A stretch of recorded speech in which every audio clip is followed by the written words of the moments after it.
Coming up on 5 Minute News. Trump digs in with false claims of election fraud. Omicron less severe for some groups, but not mild, says WHO. And dozens of protesters and police killed amid violence in Kazakhstan. It's Friday, January 7. I'm Anthony Davis. The former President Donald Trump and his allies clung to false claims about the 2020 election and the January 6 Capitol riot yesterday as the nation marked the one-year anniversary of the political coup. Reacting to President Joe Biden, who blamed him, albeit not by name, for the deadly event, Trump issued statements repeating his debunked assertions that the voting was rigged. In a speech marking the anniversary, Biden said Trump's lies about the 2020 election fueled the riot. Biden said the election was the most scrutinized in U.S. history and that the riot was an un-American attempt to derail democracy, incited by a politician who couldn't accept the people's will. Biden forcefully blamed Trump and his supporters for holding a dagger at the throat of democracy, using the anniversary of the attack to warn that America's system of government remains under urgent threat.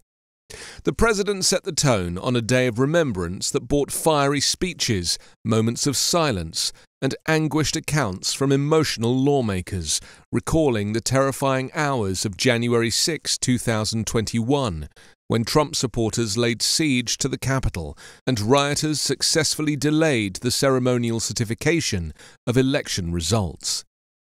Notably, almost no Republicans joined Biden and the Democrats in what some hoped would be a day of reconciliation. Instead, it was a fresh and jarring display of a nation still deeply torn by the lies that led to the riot, by its unsettled aftermath, and Trump's persisting grip on a large swathe of the country.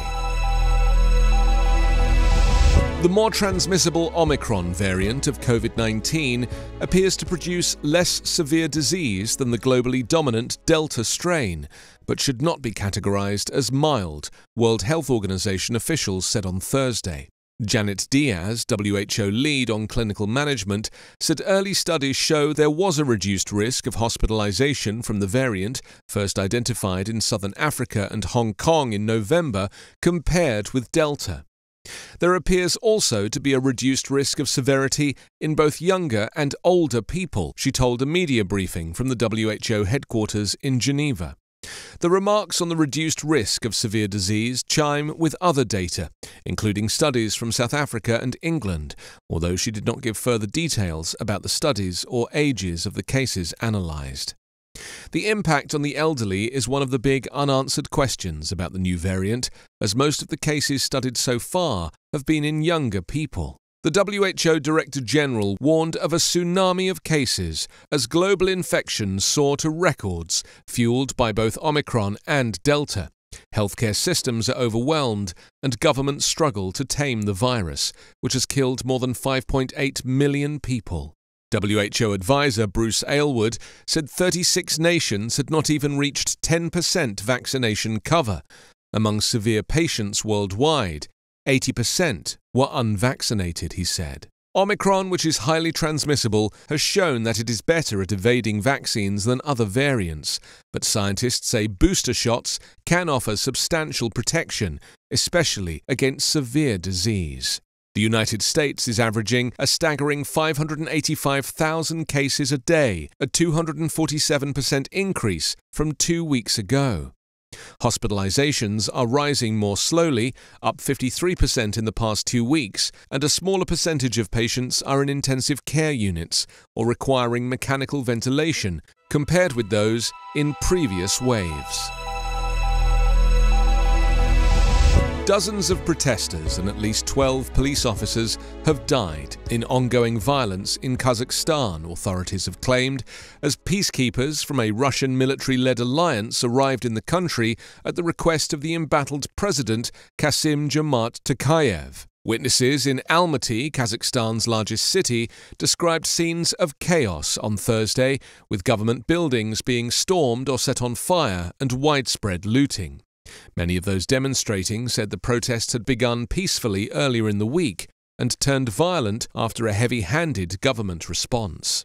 The Interior Ministry said 2,298 people had been arrested during the unrest, while a police spokesperson said that dozens of attackers were liquidated. There were also reports of about 400 people in hospital. City officials in Almaty said 748 officers from police and National Guard had been injured and 18 killed, one of whom they claimed had been found beheaded. It was not immediately possible to verify the figures, but video footage showed violent clashes between protesters and authorities in a number of cities. Events have escalated quickly since the protests started over a rise in fuel prices in the west of the country over the weekend. They quickly spread, and by Tuesday, thousands of people had taken to the streets in Almaty. On Wednesday morning, Tokayev declared a state of emergency and accepted the resignation of the entire government. The Russian Defense Ministry published images of Russian troops boarding military aircraft to Kazakhstan. The force will total around 2,500 people. You can subscribe to 5 Minute News on YouTube with your preferred podcast app.